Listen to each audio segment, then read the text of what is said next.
Michael Jackson's public image was always controlled and polished, but every now and then, people saw what was really underneath. Behind the smile and calm voice was a man who had been judged, mocked, and pushed for years. And when he finally responded, his frustration came through in sharp words, serious eyes, and a face that showed he was no longer hiding the anger inside. I've always admired him, and to have him do something like that was pretty painful as an artist to another artist.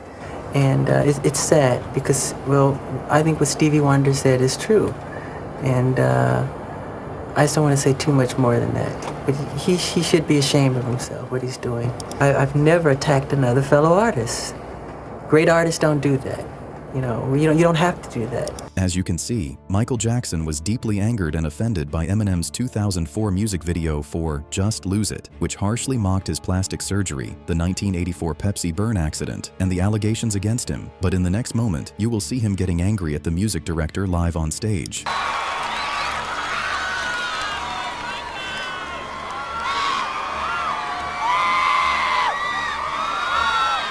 This is one of those rare moments where Michael dropped the careful public image and spoke with real anger. Here, he is angry and clearly tired of watching powerful music companies profit from artists, while the pioneers who built the industry were left struggling. Throughout the years, black artists have been taken advantage of completely. And it's time now that we have to put a stop to this incredible injustice. And like Mrs. Sharpton was saying, people from James Brown to Sammy Davis Jr., some of the real pioneers that inspired me to be the entertainer that I am.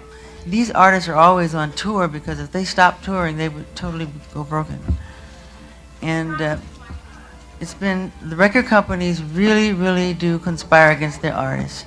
They steal, they cheat, they do whatever they can, especially the black artists. And he did not stop there. Michael kept pushing the point because to him, this was not only about himself, it was about artists being used by the system, while the people with power kept getting richer from their work. Sony, Tommy Mottola. Tommy Mottola is the president of the record division. He is a mean, he's a racist, and he's very devilish. Michael then explained how much money he made for Sony, before saying they underestimated him and tried to destroy his album after he became a free agent. His tone was controlled, but the anger was clear. He was not shouting for no reason. He was saying he believed Sony used him, doubted him, and then punished him when he gained control of his own business. Sony, being the artist that I am, at Sony, I've generated several $1 billion for Sony, several billion.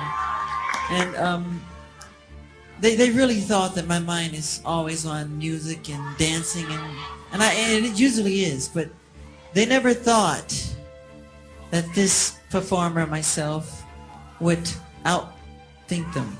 So we can't let them get away with what they're trying to do, because now I'm a free agent. I just owe Sony one more album. It's just a box set, really.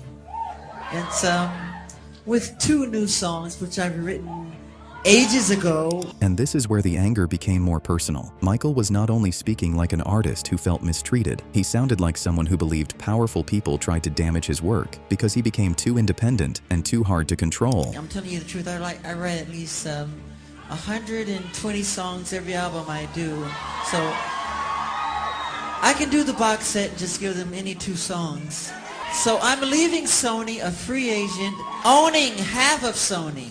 So I own half of Sony's publishing, and I'm leaving them, and they're very angry at me because of it. But I just did good business, you know. So the way they get revenge is to try and destroy my album.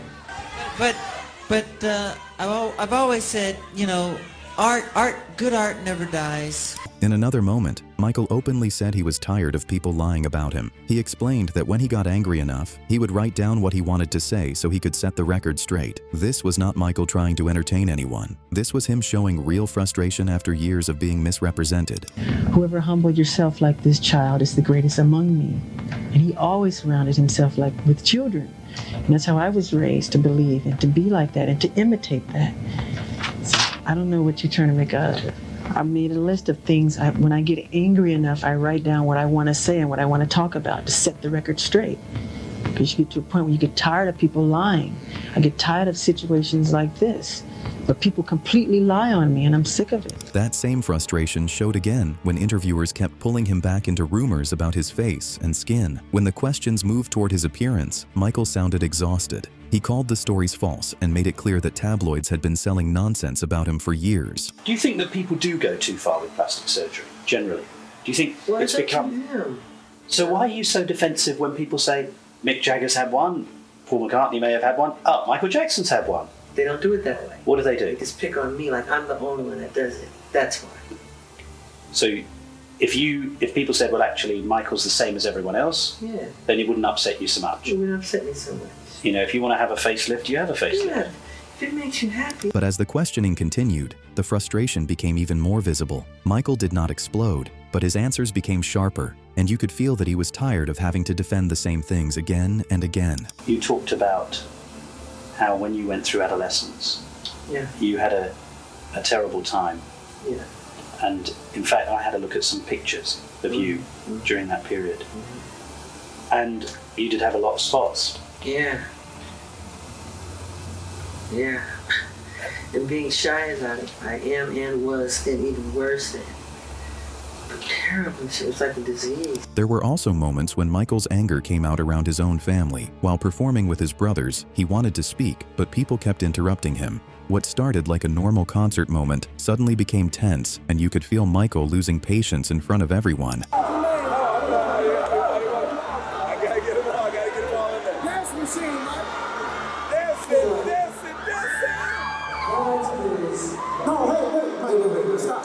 Do not interrupt. Randy! That don't mean nothing. I'm not loving you. Listen. You know we can't leave here without doing the first hit song. Come on, man. You ain't never been say goodbye. No, that's a song. So no,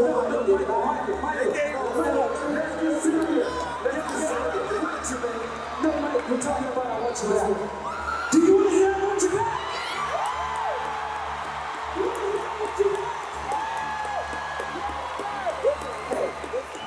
We've come to a compromise here.